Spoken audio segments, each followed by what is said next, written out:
All right. Hello, everybody. Welcome to Live with the Doctors and special guests today, Thursday. We have an extra special talk today. This is not our usual day, so thank you to everyone joining us on this Thursday.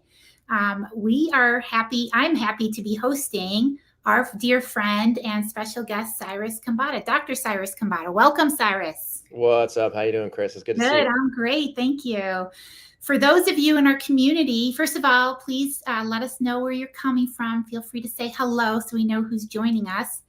And I will look at the comments while I'm talking. But for those of you who don't know, Cyrus and his good friend Robbie Barbera wrote a wonderful book called Mastering Diabetes, which I have right here. And for those of you in the diabetes community, you're very likely very familiar with this. But for those of you not in this community, I really wanted to bring up this topic because it's super important. We talk about it a lot. I screen for it with my patients. We talk about it. We need to know, and it really affects us. So today's talk is sort of an important one, I think, that everyone should be aware of, whether you have diabetes or not, and you're just striving to be healthy. So I brought the best on to talk to us. Cyrus, give us a little background in your history on insulin resistance and why this is very near and dear to you. For sure. Okay. Yeah. Thank you so much for having me here. This is always a pleasure to talk about insulin resistance. Insulin resistance is probably the single most confusing topic in the world of metabolic health in today's world. And the reason I say that is because there's so many people who are talking about it online, especially on social media. And depending on who you listen to, you will hear a completely different story. So everybody's talking about the same condition, but the way that people talk about it and the tips and tricks they give for you to quote unquote reverse insulin resistance are fundamentally different. There's a whole class of people who tell you to eat more meat and more chicken and more dairy and more olive oil and higher fat diet because that's going to reverse insulin resistance. And then there's people like me and like you who come from the plant-based world who tell you to lower your fat intake and increase your intake of plants and increase your intake of fiber, and that's going to help you reverse insulin resistance. So the viewer is caught in the middle, and they're like, well, he said to have more fish oil, and you said to have more berries, and what am I supposed to do? I don't really know what to do. So the reason why I got into this in the first place is because I was diagnosed with type 1 diabetes back in the year 2002, and I spent the first year of my career living with diabetes, eating a high-fat diet and eating a low carbohydrate / high-fat diet. And I was told that that was a way for me to control my use of insulin and to control my blood glucose. I didn't know anything about diabetes. I didn't know anything about human nutrition. So I was like, all right, sounds like a plan. I'll just do it. And in the first year, I recognized that my blood glucose was not controllable. It was very high, and it was very hard to get under control. And that my insulin use was creeping up over the course of time. It started at about 25 units a day, and then it went up to 28, then 30, then 36, then 39, then 42, then 47. Before I knew it, I was injecting 55 units of insulin a day on some days. And I was like, what the hell is going on here? I'm not eating very much carbohydrate, but yet my insulin use is going up and my glucose is harder to control. Something is wrong. So I switched over to eating a plant-based diet because I was just looking for a better way to live. I just wanted to feel more energy. I just wanted to have better blood glucose control. And when I switched over to eating a plant-based diet, within the first 24 hours, my blood glucose came crashing down. I had to back off on the amount of insulin I was using, and that got better on day 2, and then day 3, and then day 7, and then day 15, and then day 180, and so on and so forth. And what I recognized very early in the process was that even though the world of the diabetes wants you to believe that eating carbohydrates or eating carbs is bad for you and that it's going to cause your blood glucose to go higher, it is a fundamentally incorrect statement. And by teaching people that carbs are bad, what they're actually doing is educating people to eat more fat-rich foods. And by doing that, they're actually making people more insulin resistant. So it can be a very complicated process. And maybe what we could do is kind of step by, step through it piece by piece by piece in a very systematic manner to educate people about the fact that blood glucose is influenced by more than just your carbohydrate intake. That's the easiest way to think about it.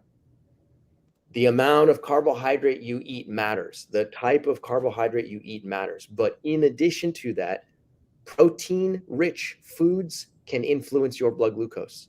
Fat-rich foods can influence your blood glucose. And when you put all of those things together and start to understand that carbohydrates and protein and fat all have an effect on your blood glucose, then you have the ability to manipulate it to your advantage so that you can control your blood glucose, control your insulin use, and get at the root cause of insulin resistance inside of your liver and muscle and reverse that process so that it disappears forever.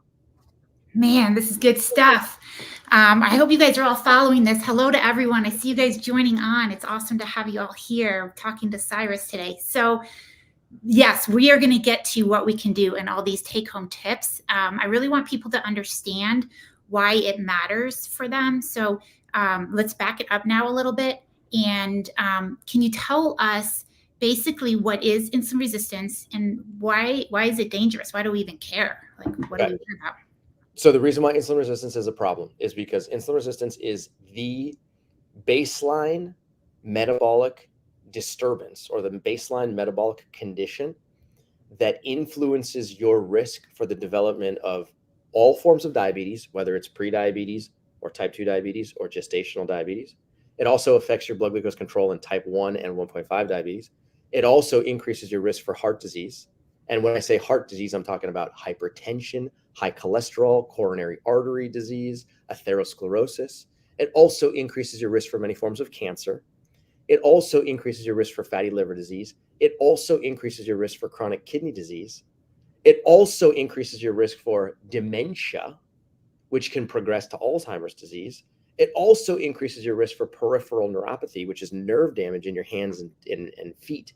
It also increases your risk for erectile dysfunction. And I think I'm missing one more. It also increases your risk for retinopathy. And can I add to that autoimmune diseases?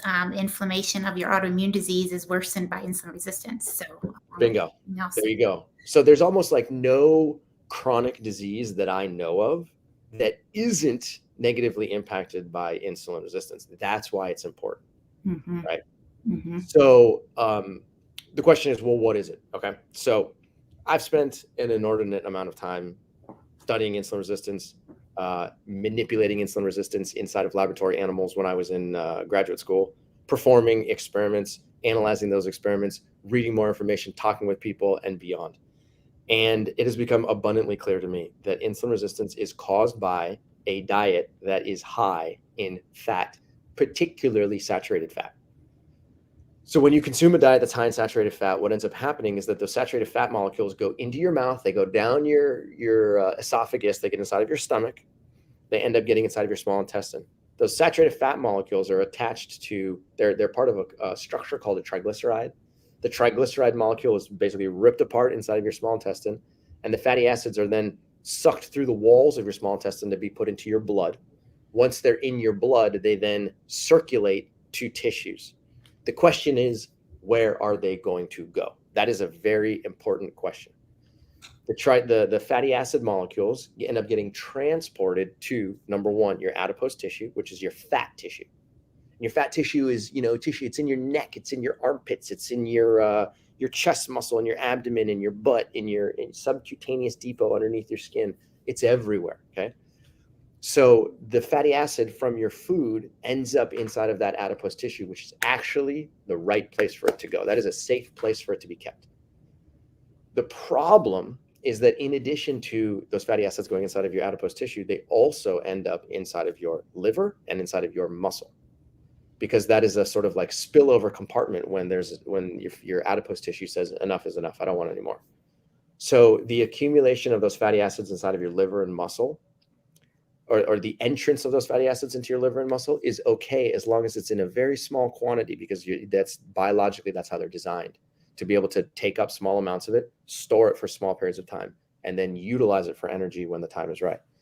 But what ends up happening is that when you consume a diet that is high in saturated fat, the saturated fat molecules end up getting inside of your liver and muscle in large quantities, and then that causes your liver and muscle cells to have to store it in large quantities. And then as soon as they begin to store those fatty acids in large quantities, that then causes a defect to the insulin signaling mechanisms inside of those same cells. And the reason why this happens is actually it's very straightforward biology, but you kind of have to like wrap your head around it, right? Imagine you're inside of you are a muscle cell, and you are somewhere inside of, let's say, Chris's bicep, right? So Chris, flex your biceps. Look at that right there. So she's got, 700 trillion cells right there inside of that bicep. Some large amount of cells, right? So you're one tiny muscle cell that's sitting inside of her bicep, right? And Chris decided to eat a really high fat meal. So the fatty acids from that high fat meal are now in circulation, and they are moving about inside of these little lipoprotein particles, and they're there to be delivered places. So you, as the cell inside of her bicep, see the fatty acid, and you say to yourself, okay, cool, I can take a little piece of that thing, but I don't want very much. But if there's a whole bunch coming inside of her diet, then you end up having to take up more than you are designed to take up. So you end up taking on an excess quantity of fatty acids. And when you do that, it signals a high energy state inside of the cell. And the high energy state basically says, okay, hold on. I don't need all this energy. I am now storing energy in excess of what I was designed for. And as a result of that, the cell goes into a self-defense mechanism. And it says, okay, how am I going to block more anything from coming in here? I don't want more fatty acids. I don't want more amino acids. And I don't want more glucose. Okay, I am full. So what it does is it basically says, how am I going to block energy from getting inside of me? What's the most effective way for me to protect myself against glucose and fatty acids and amino acids? The simplest answer to that question is to block insulin signaling, because insulin is the single most powerful anabolic hormone in all mammals. What that means is that when insulin is present, insulin can put glucose and fatty acids and amino acids inside of cells very easily. That's its job. So when insulin is present and insulin signaling mechanisms inside of any given cell are responsive and listening, then that means that glucose and amino acids and fatty acids can get in very quickly. So if that muscle cell that you decide that you're going to block insulin from working, then it puts up a wall, a protective mechanism to make it so that when insulin comes by and says, knock, knock, I got glucose and fatty acids and amino acids in the blood, do you want to take it up? You can say, you know what? Sorry, I'm not listening to you. I'm playing the game of insulin resistance, aka insulin rejection. I am choosing to not pay attention to you, because if I do that, I can block myself from taking on more energy. So that is the insulin resistance game. It's a self-protective mechanism that muscle cells do all throughout her bicep, not just one isolated cell, everywhere in her bicep and in her tricep and in her deltoids and in her chest muscles and in her abdomen and her quadriceps and her calves. It's everywhere. Okay. So that happens there. It also happens inside of her liver. Okay. So it's basically a way for tissues to block insulin from talking to it. And as a result of that, if insulin goes and knocks on the door and says, there's stuff inside the blood, do you want to take it up? And the answer is constantly no from so many different muscle cells and liver cells, then what ends up happening is that glucose in particular ends up pooling inside of the blood, and it gets stuck inside of the blood. It's got nowhere to go. And so you, as the end user, find that when you eat a high-fat diet, and then you try and eat something that's carbohydrate rich, like even a single banana or a mango or a plate of black beans, it doesn't really matter, something that has carbohydrate energy in it. You check your blood glucose, and 2 hours later, you're like, what the heck? Why is my blood glucose at 180? Why is my glucose at 212? That doesn't make any sense. Oh, I guess bananas are bad for me, because you ate the banana and it caused your blood glucose to go high. But the reason is because there's a traffic jam that was caused by the fatty acids that had accumulated before you ate the banana. Am I making any sense at all? Totally making sense. That is so well done, the way you explained that picture so we can visualize it. And you guys out there listening, if you have questions as Cyrus is talking, please post them, and we'll try to snatch him to answer some of our questions about this so we all understand it. But yeah, so what I think is so interesting is each of these has an important role in our body, insulin and glucose and the amino acids and fatty acids, but it's when they build up too much or they're in the wrong place that we start to run into trouble. And then, so here we are now with insulin resistance, and we're going to talk in a minute how to detect this. But we have someone here who's not tolerating their mango or their banana. They're insulin resistant at this point. So they're going to have a high insulin level circulating through, and they're going to probably have high blood sugar circulating through right now because they're in this insulin resistant state. And that is where we're going to start getting damage. This high insulin and this high blood sugar is going to start damaging our body. Can you explain some of the things the damage that might be happening at this point in someone's body? Yeah, exactly. So this is a great question, because when I was in graduate school, my graduate school professor, who's he's one of the world's foremost authorities on carbohydrate metabolism. He walks up to me, he goes, "Pop quiz. How many people have died from diabetes ever?" And I was like, it's probably a big number. I was like, 500 million people. He goes, less. And I was like, less? Yeah, interesting. 200 million, less. 100 million, less. 50 million, less. What? 10 million? Less. 2 million? Less. I was like, what is this, some kind of game? And I said, what's the answer? He goes, 0.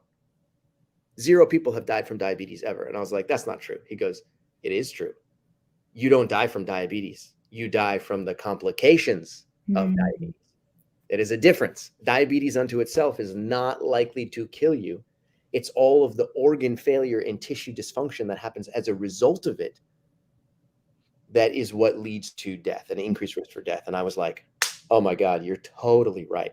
He goes, just think about the satellite of conditions that spin out of control when your glucose is high. Nerve damage, brain damage, thyroid damage, liver damage, kidney damage, blood vessel damage, and beyond. And I was like, man, you're totally right. So that's why you see that people who are living with high blood glucose for some period of time, you probably heard this story before of your coworker's dad or your coworker's landlord, or your husband's brother's sister, who ends up with, they have diabetes and then they have to get a finger amputated. Well, what does that happen, right? It's because the finger ends up with very poor circulation and becomes necrotic, right? It's because the finger ends up with a very poor blood supply. And as a result of that, they have to actually amputate the finger so that there's no, it doesn't get worse over the course of time. People end up getting hands cut off. People end up getting blind.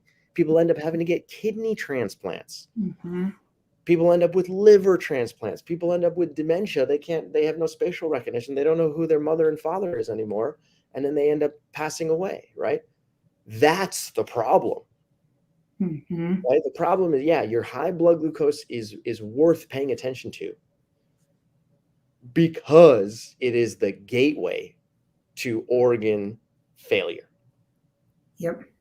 Excellent. And in addition to that, it's important to keep an eye on it, because there's a lot that we can do to address it early on or at any point whenever it's detected. But there's a lot we can do, and we want to know and we want to pay attention. So I want to jump into next how we can look for it. How are we measuring it? Now I think everyone understands why it's so important, why we're screening. None of us want to get demented, right? None of us want to have high blood pressure or lose our kidneys or suffer a cardiovascular event. And so we are looking for it. We should be screening for it, at least occasionally. And so some of the tests that we like to do, Cyrus, what do you recommend? And I'll jump into with some of the things that I like to test as well. For sure. So the primary test, the way that sort of diabetes is diagnosed and either like detected in the first place or monitored before it's even diagnosed, is by using a combination of tools. Number one, an A1C measurement is a very effective measurement. A1C is basically a measurement of your average blood glucose over the course of approximately 3 months. So I'm not going to get into technical details of why that's the case, but just suffice it to say that whatever the number is, that number is either going to be low, medium, or high. Okay. And if the number is in the high category, then all of a sudden you're like, oh, wait a minute, hold on a second. There could be a problem, because that means that my glucose is not only elevated now, but it has been elevated over the past 3 months. Okay. So the actual reference range for an A1C is that you want your A1C value to be 5.6 or below. And if it is in that range, then that means that you are in a, technically speaking, normal A1C range. If your A1C goes between 5.7 and 6.4%, then that means that you are in the prediabetes range, and there's a warning flag, and your cardiovascular system and your liver and muscle are like, hey, please pay attention to me. Please pay attention to me. There's an issue. If your A1C is 6.5 or higher, that means that you are technically considered living with type 2 diabetes. That means that you're in a danger zone. We got to take some corrective action right now to bring your A1C back down. So that's number one. Mm-hmm. Number two, fasting blood glucose. Fasting blood glucose means you eat your dinner, you don't eat any food for at least 8 hours, and then you go take a blood test first thing in the morning with no food inside of you. And we want that number to be 100 or less. Okay, I should, technically speaking, 99 or less. So if that number is 99 or less, then that means that you're in the safe zone. But if the number is 100 or greater, that means, or I should say 100 to 124 means that you're in the prediabetes zone, and then 125 or greater means that you're in type 2 diabetes zone. Okay, so there, again, you want low is good, medium means that there's a warning flag, and high means type 2 diabetes. In addition to that, there's also a fasting insulin test that you can take, which is not one of my favorite tests, but point being is that you can see how much insulin is in circulation in the fasting state. You want that number to be, I think the number is 5, if I'm not mistaken, or less. But if the number is higher than 5, then that's an indicator that you're living in an insulin-resistant state.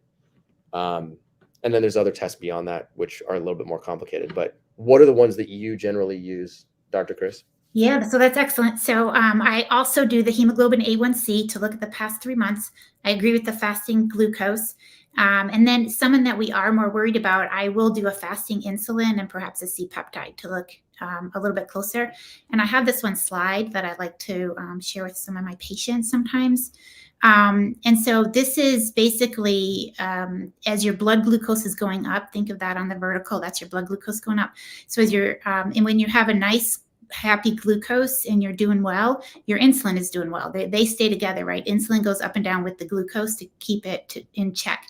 So as your blood sugar starts to go up, as you're becoming, you're starting to get more insulin resistance, your insulin is going up, and it goes up to a certain point and then it can't go up anymore. And that's when you are full-blown diabetic at this point.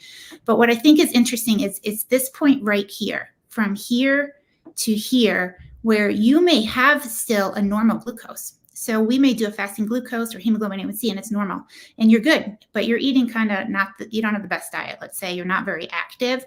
So sometimes checking a fasting insulin will be high. And so that will start to tip me off, or maybe a C-peptide too. Something might start to tip me off like, uh-oh, you better, it's kind of early on. So it's not the best test in the world, but I do sometimes do that. And so you can see how it's a spectrum, right? It's not just, where it happens all of a sudden. So people we kind of get a sense as it's creeping up that maybe this is a good time to start following these tips and get ourselves back into a healthy eating pattern and keep everything flat. So absolutely. Well said. That's why we're screening. We're looking to catch it early, but basically we're looking to catch it at any time because there's always something we can do. And so now let's say we find it. Let's say we find higher insulin levels, higher blood sugar levels. What are we going to do? So what do we do to deal with this? Okay, cool. So let's suppose that you found that you tested your A1C value and your A1C is now 6.1%. So again, 6.1% is in the prediabetes zone. That means that you are likely living in an insulin-resistant state. At this point, what a doctor is likely to do, a conventional allopathic doctor is likely to say, oh, Mrs. Jones, your A1C is a little bit elevated. Let's talk about metformin, right? And they might put you on to, an oral blood glucose lowering medication. Metformin is considered the first line of defense. It's the safest one. And the purpose is to try and lower your blood glucose to get it back down beneath 5.7. So most of the people go, okay, cool, sweet, sounds like a plan. I guess I got to take a pill. And then they start using that, and maybe it lowers their A1C, maybe it doesn't. It's not always 100% guarantee. Okay. what we would recommend, what Dr. Chris recommends, what Love Life Telehealth recommends, what Mastering Diabetes recommends, is to look at your food before you look at medication. And the reason for that is because, again, what I said earlier in this talk is that the single most powerful way to create insulin resistance in your liver and muscle in the first place is by eating a diet that contains a high quantity of saturated fatty acids. So it makes sense, if the saturated fat is what's causing the problem, to go take a look at how much total fat you're consuming and especially how much saturated fat you're consuming. Excellent. So what I would do is do a full analysis of my diet. I'd use a tool like Chronometer, which is an app that you can download on your phone. And I would literally list all the food that I'm eating for like a 3-day period, 4-day period. And I'd say, this is what I ate for breakfast. This is what I ate for dinner. This is what I ate for lunch. And I would do that day after day after day. And then I would analyze that information. Or you could get Dr. Chris or any of the Love Life Telehealth doctors to help analyze that information with you. And what they're looking for is basically, what is the sort of like, how much carbohydrate are you consuming? How much protein are you consuming? How much fat are you consuming? What is your total calorie intake? How much processed food are you consuming versus how much plant-based food you're consuming versus how much animal-based food you're consuming? And then they're going to put that into the supercomputer of their brain. And they're going to basically say, all right, based off of what I see, my recommendations for you are let's tweak your diet. And by tweaking your diet, we're going to increase the amount of plant-based material that's coming in your food. We're going to decrease the amount of animal-based stuff that's in your food. We're going to decrease or hopefully eliminate all of the processed food from your diet. And if we make these specific changes, then the insulin resistance, which has built up inside of your liver and muscle, is going to begin to get reversed at the root. Okay, so you're not just taking a pill to try and act as a fancy Band-Aid to cover up your high blood glucose. Instead, you're going to eat food that's going to then reverse the underlying metabolic dysfunction that's happening inside of your liver and muscle. And as soon as that starts to reverse itself, which could take weeks, maybe months at the very latest, then what you'll find is that your blood glucose begins to fall, begins to normalize, and then your A1C begins to fall and normalize. And if you go get retested 3 months later after making the dietary modifications that they're telling you, then all of a sudden, boom, you look at your A1C value, it went from a 6.1 back down to a 5.5. And technically speaking, you're now, capable of reversing it. You just got to keep that up for about a year, and then you're technically reversed, right? Mm-hmm. Same thing, same exact principles apply. If you go and get A1C measured and it's a 7.7, which means that you're in type 2 diabetes zone, I would say the same exact thing, right? Figure out what's in your diet, get a handle on that, and then bring your total fat content down. Reduce your intake of animal foods, reduce your intake of processed foods, and eat more fruits and vegetables and legumes and whole grains. And naturally, the insulin resistance process is going to reverse itself. That's going to bring your glucose and your A1C value back down. And then before you know it, you don't have to worry about your blood glucose anymore. Beautiful. And it happens all the time. We see these patients all the time. Some of you are probably out there listening right now and have done it yourselves, but it's the high fiber food, right? So we prevent that blood sugar spike from happening so fast, and we don't have the fat in the diet anymore, and our body starts clearing it itself. So, so well said. That's beautiful. What else can we do? And you outline this quite nicely in your book. What are some of the other tricks that people can do? Because people want to take this in their own hand and turn this around as quickly as possible. I love your analogy about how you can sweep it clear with your exercise. You're kind of like sweeping the blood sugar right on up into the muscles. Can you explain why that's so effective for people? For sure. So the sort of like 3 main tenets, lifestyle tenets of the Mastering Diabetes method are, number 1, low fat, plant-based whole food diet. That's number 1. Number 2, frequent daily movement. And number 3, intermittent fasting. Those are your 3 insulin sensitivity tools. Each one of them, independent of the other, has a profound impact on increasing insulin sensitivity, aka reversing insulin resistance. So if you apply just the diet, you're going to get an insulin sensitization. If you decide that you don't want to change your diet, but instead you're going to increase your exercise, that's going to have a profound impact on your insulin sensitization.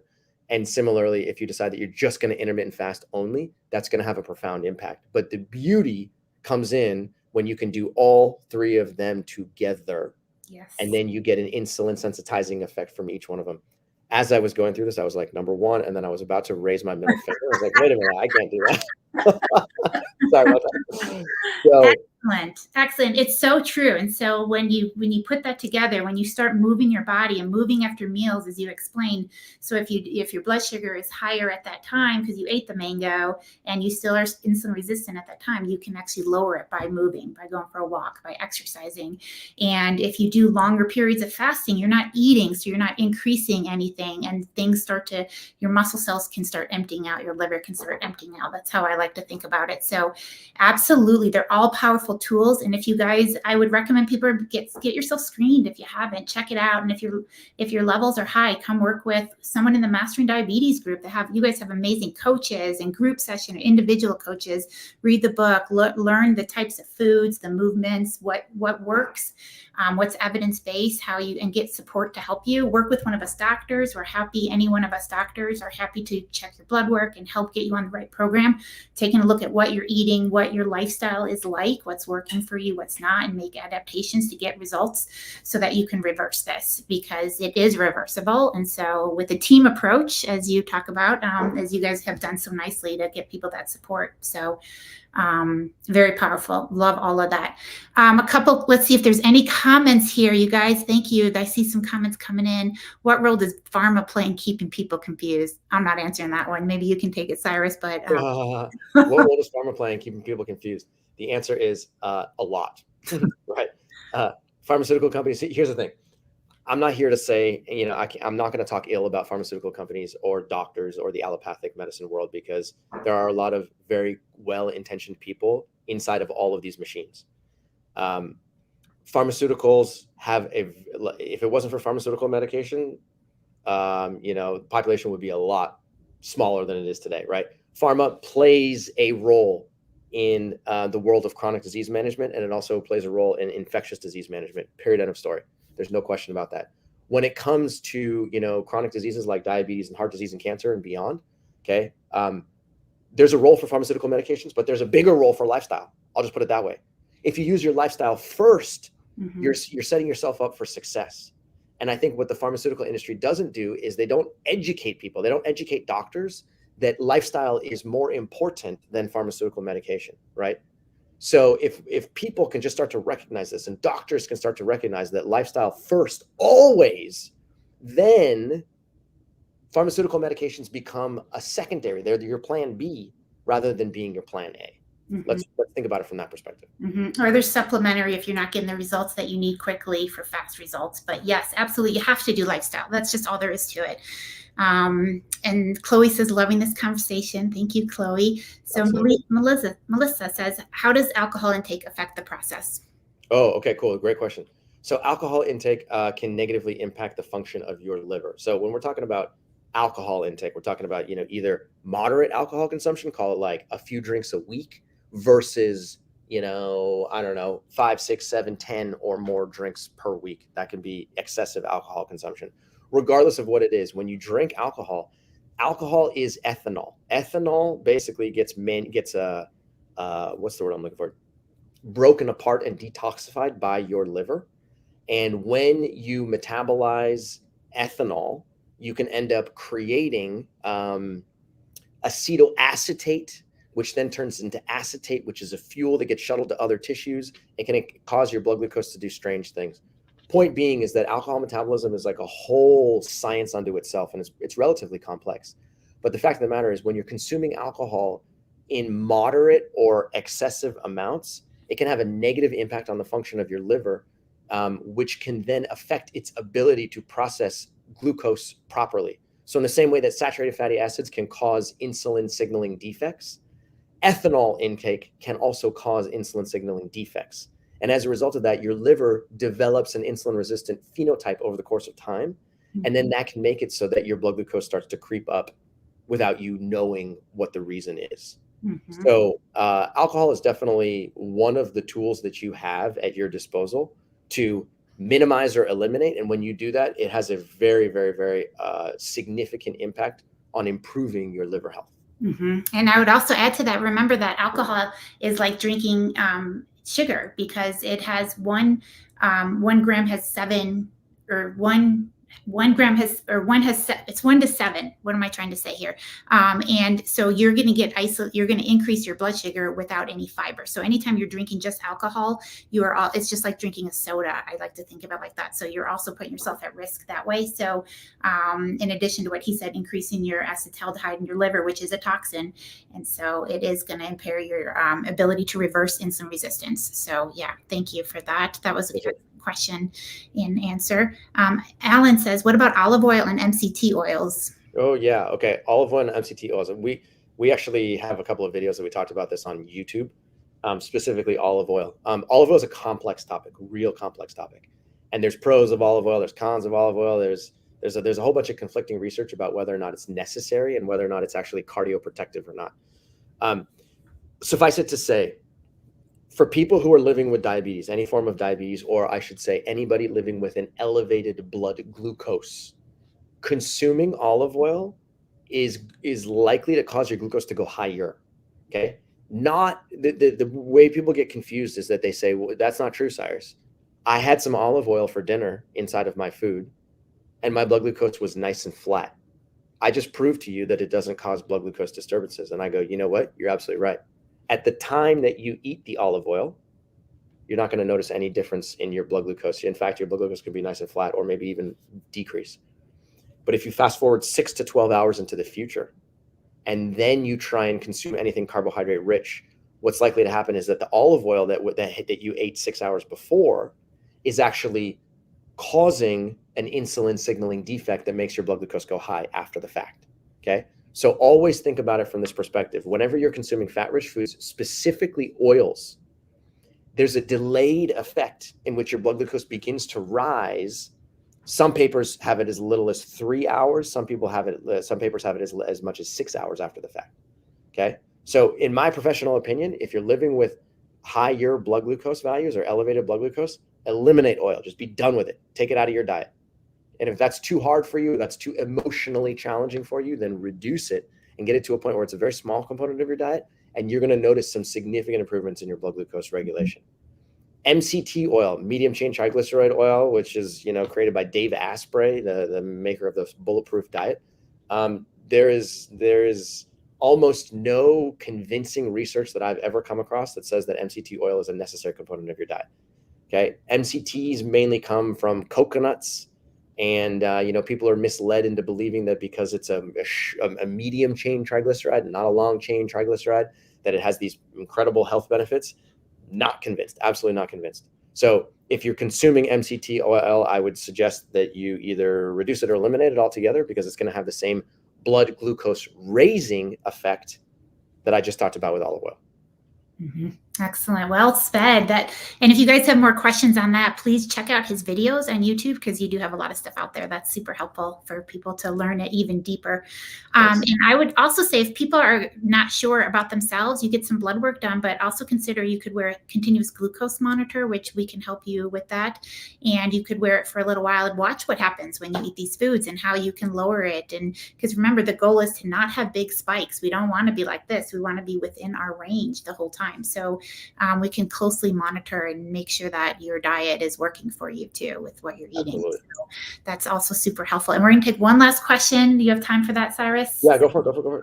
All right. So somebody here asked, how do you feel about fat-free Greek yogurt as long as other animal protein is eliminated? I have never heard of fat-free Greek yogurt. Is that a thing? Is that real? Somebody asked that, so I'm guessing they found that and they're enjoying it. So okay. Maybe. So I would be skeptical as to whether or not that's fat-free in the first place. That seems like deceptive marketing to me, unless I'm missing something. So it says, how do you feel about fat-free Greek yogurt as long as all other animal protein is eliminated? I mean, here's the deal.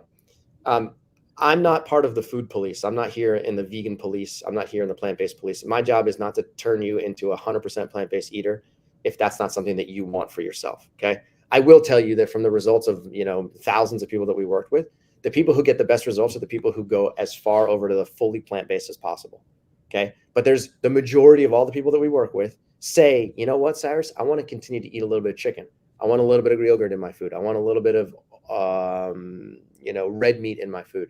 And our answer to you is, listen, We're going to teach you the fundamentals, but if you choose to keep that in your diet, that's okay. The overwhelming research, especially meta-analyses, have demonstrated that when you consume a diet that's largely plant-based, call it 90% plant-based, 10% animal protein, somewhere in that category, you can still get ridiculously good results and live a very long and happy life. So if you choose that you want to have a little bit of Greek yogurt inside of your diet and you have eliminated all other animal proteins and you're eating a whole food plant-based diet, then I don't have any qualms with that. Okay.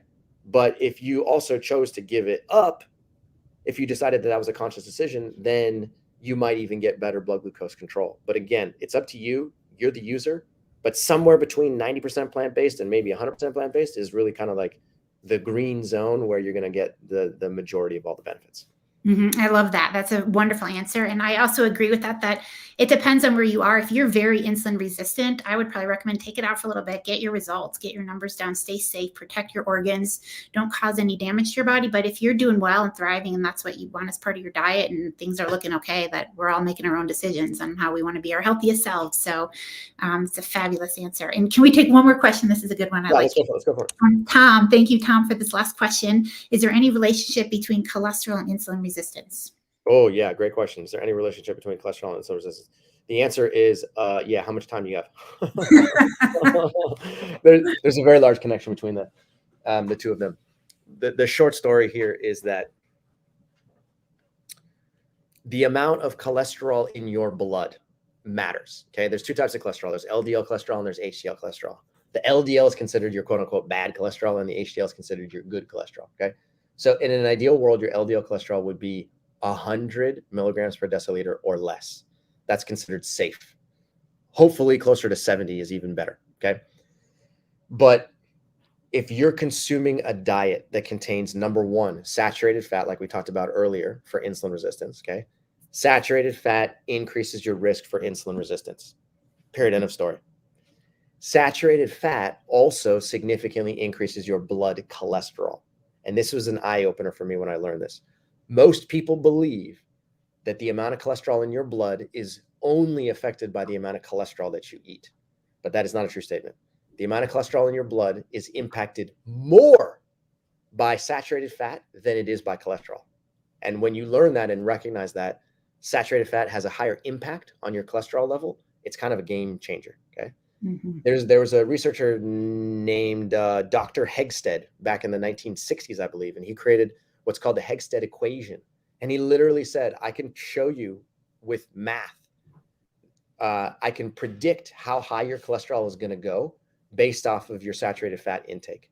And so he created this like mathematical analysis that has a very high degree of accuracy that says for every like gram of saturated fat that you're consuming here, this is how much your cholesterol is going to change over here. And it's a very, very accurate calculation that still to this day holds true. Point being is that when you consume saturated fat, you're kind of doing, you're doing multiple things, but two negative things. Number one, you're increasing your risk for insulin resistance in the level of your muscle and liver, like we talked about earlier. And then secondarily, you're also increasing your cholesterol value. And the cholesterol value inside of your blood, when that LDL cholesterol concentration goes up, that can then negatively impact blood flow, which is not a good thing. You can end up with arterial plaque, which is basically LDL cholesterol that gets deposited on the inside of blood vessels. And that LDL cholesterol that accumulates inside of blood vessels can become hardened. It can become inflamed. It can become oxidized. It can create these things called foam cells. And these foam cells can then become very, very problematic for nutrient transport across blood vessels. So there's a very strong relationship between the amount of cholesterol in your blood and the ability of blood vessels to function normally. And as that LDL cholesterol concentration continues to climb, blood vessels continue to decline. They become hardened. They become more atherosclerotic. And as a result of that, the ability to transport nutrients across blood vessels goes down, which includes oxygen, it includes insulin, it includes glucose, it includes amino acids, it includes fatty acids, and beyond. So paying attention to your total cholesterol is incredibly important. And it can definitely improve the function of blood vessels, which in turn is going to help keep your muscle and liver extremely insulin responsive. That's excellent. Well done. And I would say, along with that saturated fat, that's absolutely true. Saturated fat increases LDL and causes us problems. So just all remember that. Even plant-based saturated fat. So coconut will do the same thing. So Correct. if you start adding coconut to things, we see people's LDL go up. And remember the other thing, when people are insulin resistant, when you have high blood sugar, it causes endothelial direct damage. So that is damaging the lining of those very sensitive, important blood vessels. And now the cholesterol is more likely to deposit. So it's all linked together very closely. So we're working on optimal health in every part of the body by eating clean, by moving our bodies, by intermittent fasting, by doing all these things that we talk about. So everything starts to improve and we can be safe and age well. So very well said. So thank you so much. I want to wrap this up for everyone so we can let you guys all go back on with your day. But Cyrus, thank you so much for taking the time to explain this to us, help us understand it and know how important it is, and know now to have tools so that we can improve it so we don't have to live this way. So do you have any final words you want to share with everyone? My final words are Dr. Chris Miller is, she's actually my personal doctor and has helped me out tremendously. So if any of you guys are looking for ways to improve your metabolic health and you want a physician that you don't have to fight with, but a physician that you can actually work with to transition you to a plant-based diet or a more metabolically advantageous diet, I highly recommend working with either Chris or any of the physicians on the Love Life Telehealth team. They're fantastic, phenomenal human beings. And that being said, thank you for the help that you provided me, and thank you for the opportunity to be here. I love talking about this subject, and I could talk about it all day, every day. Awesome. Well, we really appreciate it. And thank you to everybody for joining us today. I know we know you have a lot to do with your day, and so we appreciate your time and spending time with us. So thank you very much. We are in, where all of our doctors are around in the different states. So please check and see who's available and come see someone. Check out Mastering Diabetes or Mastering Weight Loss for support and guidance and recipes and understanding all of this and all sorts of tips. So thanks, you guys. And just real quick, next week, please join us again. We have a very special guest again next week. We're bringing in Dr. Michael Greger talking about how not to age. So we're going to learn more tips next week about how to age healthfully and do well. So with that, thank you, everybody. Have a great week. And thanks, Cyrus. Thank you, Chris. See you all later. Take care, everyone. Bye.